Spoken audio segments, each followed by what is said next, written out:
Hey everybody, it's Aluna Michaels, Esoteric Astrologer. How are you? We are going to talk about the events of March 2016 from an esoteric perspective, astrologically. Okay, so let's talk about these eclipses that are coming up. The first one, let me just make sure my little camera's going okay, because it was acting funny. I think we're all right. Okay, so we've got new moon, a total new moon eclipse. It's going to be in Pisces on March 9th. And but that is also a super moon. So sometimes with these moons, I think sometimes they don't always connect with eclipses, but generally they do. But extra potent, newer full moon. This one happens to be a new moon. And so just know that it's got extra oomph. Eclipses generally last about 6 months. And especially if it's connecting with you by conjunction, square, opposition, even trines and stuff, and looking at where that lands in your chart. This is going to be at 19 degrees Pisces, so a new moon is the sun and moon are the same. And what's also interesting is Chiron, which is not a planet. They're not quite sure what Chiron is, if it's a comet that got caught in our solar system or something long time ago, but it's between Saturn and Uranus, has about a 50-year orbit. It's a little bit erratic in its orbit, but so Chiron is right there at 20 degrees of Pisces, so we get the sun, moon, and Chiron all together in Pisces, and then Jupiter in Virgo directly opposite. Now a lot of people, I just was talking to a friend who's having that opposite her Mercury sign, so a lot of people are going to have this in their charts. But people who were born in 65, 66, what was going on then is Saturn and Chiron were in Pisces, and Uranus and Pluto were in Virgo at these same degrees opposite each other. And sometimes even the Jupiter's thrown in. Jupiter was in Gemini part of that time. So there's been a lot of talk about people born in 65, 66, a lot of spiritual awakening, healing, and of course depending on the house that the eclipse would be happening in. But in general, it can be a lot of healing for those people. Sorry, because some of you might be tuning in because you know about this. With, I don't know, like push and pull in the chart, because that, especially with the Saturn opposing Uranus, Saturn's like, do it this way and never change. Uranus is like, change it. And so there's this kind of like this pull, and 65, 66 is kind of the beginning of the counterculture movement, and all of that kind of internalized within your own soul when you're born there. So this new moon, especially because Chiron's right there too, is like these breakthroughs of internal tension and really being your authentic self and practical ways of showing that, because of the Saturn component, that practical way that you might be born with that Saturn-Uranus opposition. So there's, in general, a lot for a lot of people, but especially that little 65, 66 gang. That means 1965, 1966. But again, your moon could be at that point of Pisces. It could be your rising sign. It could be your Venus sign. Something like that is being affected. And even if it's not affected by a planet, it's in a house. You want to look, if you know your chart, where is 19 degrees of Pisces in your chart, and see where's that bringing like a new vitality and a new way of perceiving things, and like forgiveness, kind of like a washing away of some stuff that even seems kind of impossible, or things you've been dealing with a long time can have a sort of aha healing moment. And they talk about eclipses too. So the exact day is the 9th of March, and then the 3 days before or after are super strong too, and then we go again that whole 6 months after, being so kind of steeping in that, and you're kind of milking it if you want to go back to that point of your chart and see where it is changing you, or even just meditating on forgiveness or miraculous healings, physical, emotional, spiritual. Creative money making can be part of that too. So all those kinds of themes you could continue to think about during the 6 months.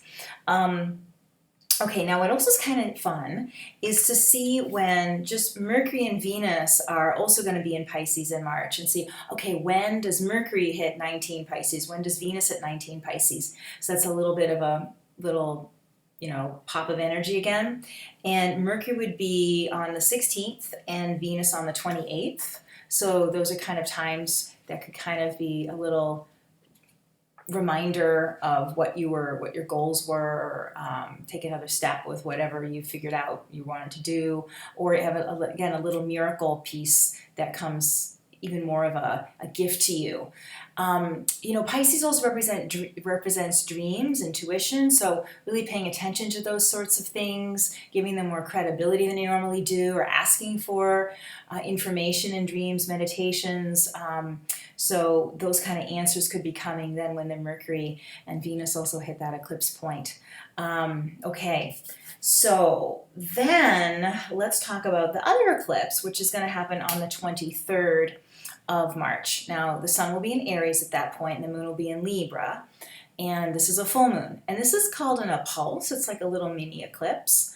But what's cool about it is, you may or may not remember back in the end of September when the sun had just gone into Libra, we had what they were calling a blood moon, and that was also an eclipse there too that was really powerful. And that one was, the sun was in Libra and the moon was in Aries, so it was the exact opposite. It was the same degree, 4 degrees. This was going to be 3 degrees, so flip-flopping the signs. So it's, and again, we were talking about the eclipses having a 6-month energy, especially that big, powerful one in September. Whoop, that brings it right to this point of time in March. And it's like, oh, here's another one, and it's a smaller one, and maybe we'll say it has a 3-month kind of oomph. But it's a lot, again, more relationships, that balancing of power in relationships, and staying as an individual in relationships, or if you need to learn how to blend more, if you're more of the Aries part, you need to be more Libra, or if you get too lost in the relationship, which is Libra, how to become more Aries-like and independent, and being able to balance that and have that enhanced partnership. So that can be a reminder of what you've been working on from that point back in September. And because we're having the Pisces stuff happening earlier in the month, anything to do with like another level of, again, forgiveness, or this funny word's coming to me about forgetfulness. When you talk about forgive and forget, but this idea of forgetfulness in the sense that you're not replaying the same stuff over and over again. Oh, here we go, another first date's gonna end up crappy, or another marriage that's gonna be doomed, and why am I even trying, or this is the way life is. Whatever this belief system is, like, forget it. Pisces can be forgetting that and acting like kind of like a Zen brain that, what is this? A relationship. Oh, interesting. Let's go with a fresh mind, So that can be the energy of the new moon in Pisces. And then that allows for that next little eclipse about relationships to be freeing up, things being different, and not having to unconsciously replay the same stuff over and over again. And of course, I don't mean when you're in a relationship that's difficult or abusive, oh, forgive and forget. But just to make sure you're not limiting yourself. Like, even if you were to leave a bad relationship, you don't want to be magnetizing the same stuff to you over and over again. So being able to erase that karmic pattern, that neurological pattern, the obsessing about memories, and just only seeing the world from your set of memories sometimes only brings, like, you only notice what you know. And instead of just like, wow, because Pisces is the idea of, wow, wonder, what's that? Instead of, I'm not even seeing it because I don't know what it is. So Pisces opens the mind up like that to this new way of being in relationship. And that can also mean self-love too. We talk about Aries, Libra, you think of other person, but also deeper ways of loving yourself and honoring yourself, which again, that new moon in Pisces helps that a lot too. Okay, the other piece of things that's going on in March is Saturn's going retrograde. Some planet or another is always going retrograde. Some people go, oh no, another retrograde thing. Mercury retrograde tends to be a bother to people, but it only happens for 3 weeks at a time. And then it happens 3 weeks during the year, which it seems like it happens so much because it kind of does. But when an outer planet like Saturn, it's like kind of in the middle, maybe not inner or outer, but in the middle. When that goes retrograde, it's retrograde for a little while. It's going to be retrograde till the middle of August. But when it's slowing down, it kind of causes the most challenge. And because Saturn is already about like dealing with the things, you know, and when it slows down, it's like, okay, I'm dealing with them more. But Saturn and Sag, it's like being able to, because Sagittarius can be a little bit sloppy or overlooking details and things, so that Saturn slowing down can be a return to your personal commitments about if it's financial things or health habits, or creating a structure that is for your next level of growth, what used to work for you in the past that you kind of quit doing, and reinstating those things, you know, kind of examining, maybe updating them, but reinvigorating those commitments. That can be part of Saturn, kind of sitting still like that instead of just like, oh, why aren't things working? It's like, what was I doing when they were working, you know? We'll talk about this next month, but in April, Mars is also retrograding, also in Sagittarius. And so when Saturn and Mars are slowing down together, that can be pretty frustrating because the Mars is like, I want to go forward, you know. And so both of them slowing down, people in general can be tense. And this is more, oh, by the way, did I say that Saturn's going retrograde the 25th of the month at 16 degrees of Sag, if you're keeping track. And by that time, Mars will really be slowing down. So right after that second eclipse we have, just kind of cutting people some slack. People might be irritated or frustrated. Or even with yourself, it's like reminding of that Sagittarian optimism. Like, you know, even just telling somebody, it sounds dumb, but like, you know, you can do it, or it's going to be okay. Just something simple, like, oh, really? Okay, you know, or you're just having a crappy day. Yeah, you're right. People can put it back into perspective quickly. So just giving someone a little boost, or giving yourself a boost, is very helpful when those planets are slowing down. I have a wonderful friend, Renee. Hi, Renee, if you're watching this. She's a fabulous Sagittarian, and she had some stuff going on in her life. We were talking, and then she said, what else is going right? And she started listing things that were positive in her life, and which was kind of interesting because, you know, we hear a lot about, you know, make a gratitude list, but I love that idea of what else is going right. And just that little shift of perspective that Sagittarius can be like, oh yeah, things are going to be okay.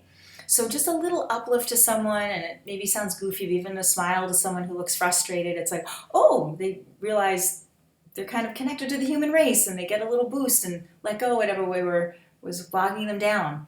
So remembering those kind of simple, uplifting things can really help. You don't have to like solve the entire problem right now. It's like just that little break in your heavy thoughts or someone else's heavy thoughts can be just enough to let healing in, and some sort of break in that pattern can make a big difference. Okay, so probably talked long enough. If you want to do a session with me, contact me through my website, alunamichaels.com, or you could, this worked a lot last time, people were calling from, I said my cell phone here, because you could call or text to 248-583-1663. That's my cell, and that's the quickest way to get me, or you can contact me through the YouTube. I also have my ebook available with the 12 gifts of the 12 astrological signs. I didn't say that quite right, but you know what I mean. And that has some spiritual steps for each sign, and you can also use that for moon sign, rising sign too. So hang in there. I think this is going to be a really fun month. I think especially that new moon is like so cool, and just, you know, anything is possible. No matter what's happened, anything's possible is the feeling of that moon. So I will see you next month. Bye for now.